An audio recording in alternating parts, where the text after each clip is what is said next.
warahmatullahi wabarakatuh. Perkenalkan, nama saya Nazrida dari Pokja Pangkalan Berandan. NIM saya 856052125 dalam pembuatan praktek video mengajar kelas 4 SD. Tema 5 pahlawan. Assalamualaikum anak ibu semuanya. Apa kabar anak-anak ibu? Wah, alhamdulillah baik semua ya. Ini udah pada sarapan belum nih? Udah, iya bagus. Kita sebelum belajar kita harus sarapan biar kita ada tenaga untuk belajar pada hari ini, ya kan? Oke, sebelum itu ketua kelas siapin dulu ya nak sama doanya.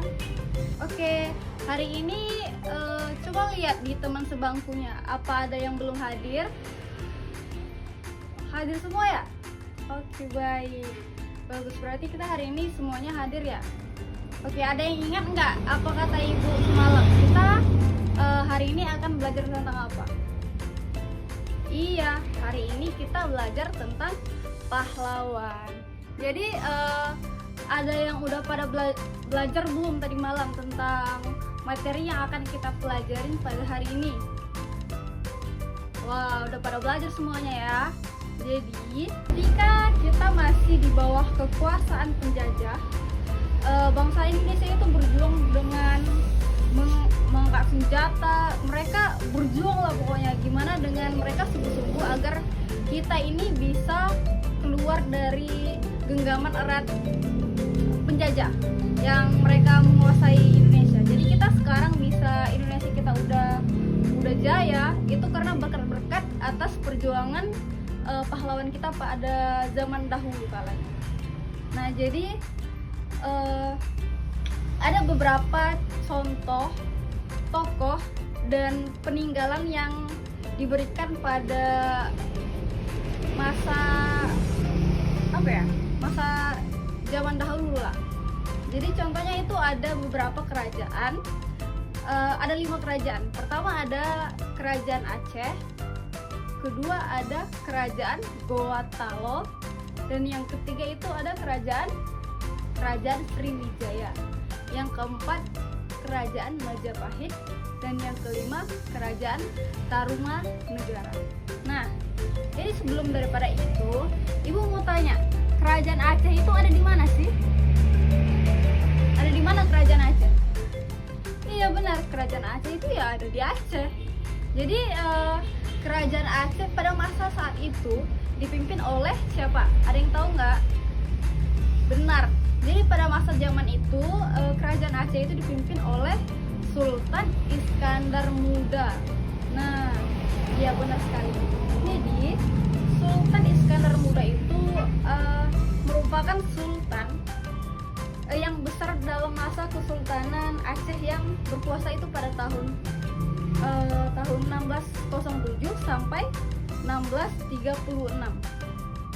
Jadi Aceh itu mencapai kejayaannya pada masa kepemimpinan Iskandar Muda tadi, yang dimana daerah kekuasaannya itu semakin besar sebagai pusat perdagangan dan pembelajaran dalam Islam. Nah, itu dia tadi kerajaan Aceh. Dan yang kedua tadi ada kerajaan Gorontalo. Ada yang tahu di mana kerajaan Gorontalo itu di mana? Iya benar. Jadi kerajaan Gorontalo itu berada di Makassar atau di Sulawesi Selatan. Nah, benar. Jadi kerajaan Gorontalo itu dipimpin oleh siapa? Iya, jadi kerajaan Gorontalo itu dipimpin Sultan Hasanuddin. Iya, benar sekali. Jadi Kesultanan Makassar itu merupakan kesultanan Islam di bawah Sulawesi. Jadi Sulawesi bagian selatan pada abad ke-16 Masehi. Iya benar. Jadi kerajaan itu terbentuk dari gabungan 2 negara, yaitu ada Goa dan Talo. Nah, jadi pada tahun 1652 sampai 1669 itu Makassar berada di bawah kepemimpinan Sultan Hasanuddin. Jadi itu pada masa kepemimpinannya Kerajaan Makassar mencapai masa kejayaannya, itu dia yang dipegang oleh Sultan Hasanuddin. Nah, jadi pada masa kepemimpinannya Kerajaan Makassar itu mencapai pada masa paling jaya lah itu ya. Jadi mereka berhasil menguasai hampir seluruh wilayah Sulawesi Selatan dan memperluas wilayah kekuasaannya ke Nusa Tenggara. Dan jadi Sultan Hasanuddin itu mendapat julukan ayam jantan dari timur. Jadi kenapa Sultan Hasanuddin mendapat gelar tersebut? Karena keberaniannya dan semangat perjuangan untuk Makassar menjadi lebih besar. Itulah dia kenapa dikatakan Sultan Hasanuddin mendapat gelar ayam jantan dari timur. Nah, yang ketiga itu ada Kerajaan Sriwijaya. Ada yang tahu di mana Kerajaan Sriwijaya itu?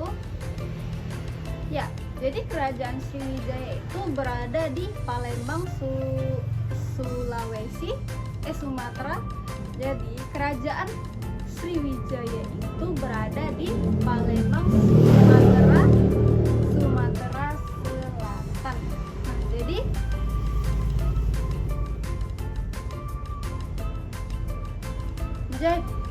Kerajaan Sriwijaya itu dipimpin oleh Bala Putra Dewa.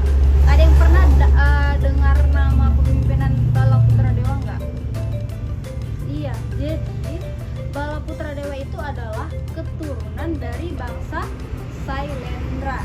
Nah, jadi dia itu diangkat menjadi raja Kerajaan Sriwijaya itu pada tahun 480 Masehi.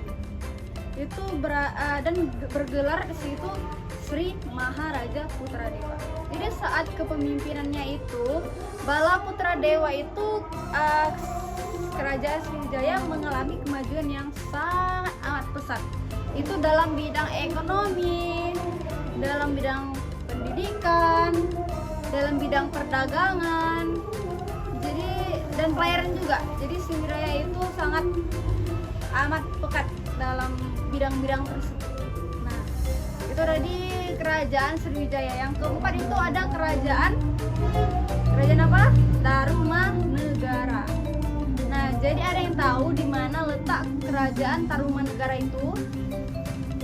Ya, jadi Kerajaan Tarumanegara itu berada di Bogor atau Jawa Barat. Jadi Kerajaan Tarumanegara itu terdapat peninggalan. Apa itu peninggalannya? Yaitu berupa prasasti Ciaretun. Jadi Kerajaan Tarumanegara itu adalah kerajaan Hindu beraliran Wisnu Prasasti.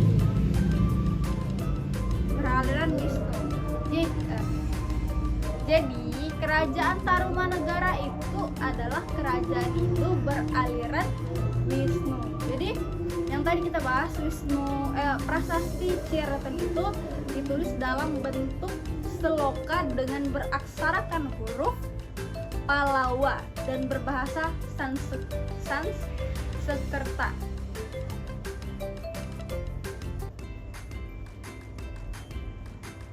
Jadi dalam prasasti itu terdapat sepasang pahatan telapak kaki, gambar umbi, sulur-suluran. Terus ada apa lagi? Terus ada laba-laba.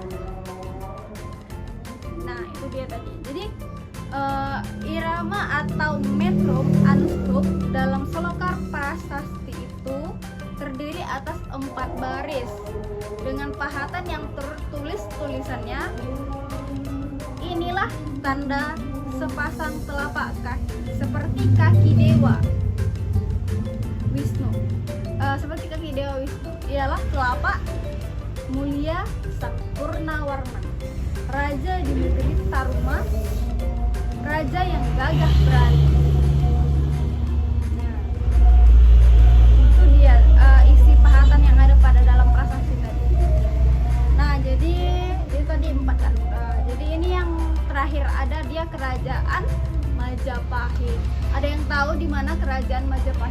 tersebut, ada yang tahu nggak di mana kerajaan Majapahit?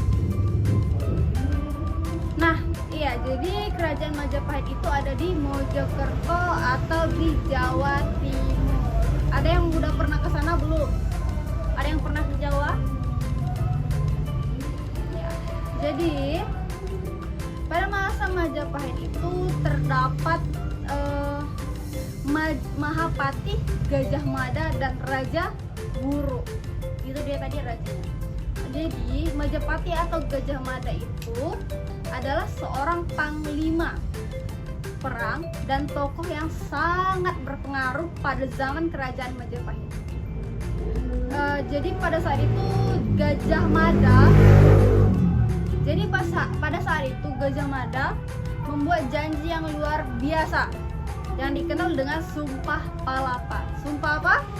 Sumpah Palapa. Nah iya, jadi sebuah janji itu kenapa dikatakan luar biasa? Karena dia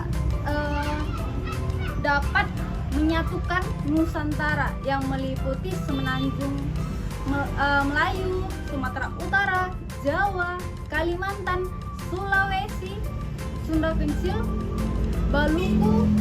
Maluku, Papua, dan hingga wilayah Darwin atau yang disebut Australia. Jadi hal ini dapat diketahui dari kitab Negara Kertama. Oke.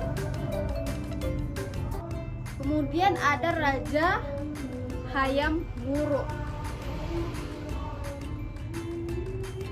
Jadi Raja Hayam Wuruk itu adalah raja keempat. Iya, raja keempat dalam kerajaan Majapahit yang memerintah pada tahun 1350 sampai 1389. Jadi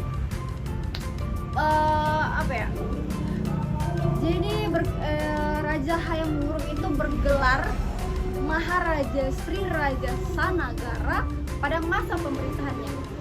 Jadi Hayam Wuruk ini adalah Majapahit mencapai puncaknya kejayaan. Itu yang dipimpin oleh Hayam Wuruk. Jadi diceritakan dalam kitab Negara Kertama. Jadi bahwa pada zaman Hayam Wuruk itu wilayah kekuasaan Majapahit itu sangatlah luas, yaitu hampir meliputi seluruh Republik Indonesia saat ini. Nah itu dia. Jadi Hayam Wuruk itu mungkin berperan sangat penting untuk negara kita ini. Dan mungkin pahlawan-pahlawannya juga berperan sangat penting untuk negara kita ini. Nah itu dia tadi tentang cerita kita tentang pahlawan beserta dengan peninggalannya. Oke. Sudah ada yang mau ditanya anak-anak tentang cerita yang udah ibu jelaskan tadi? Tidak ada? Oke, baiklah. Jadi karena pembelajaran kita pada hari ini sudah selesai, boleh disimpan bukunya. Ketua kelas siapkan kelasnya ya, dan pimpin doa. Oke, boleh pulang semuanya. Assalamualaikum warahmatullahi wabarakatuh.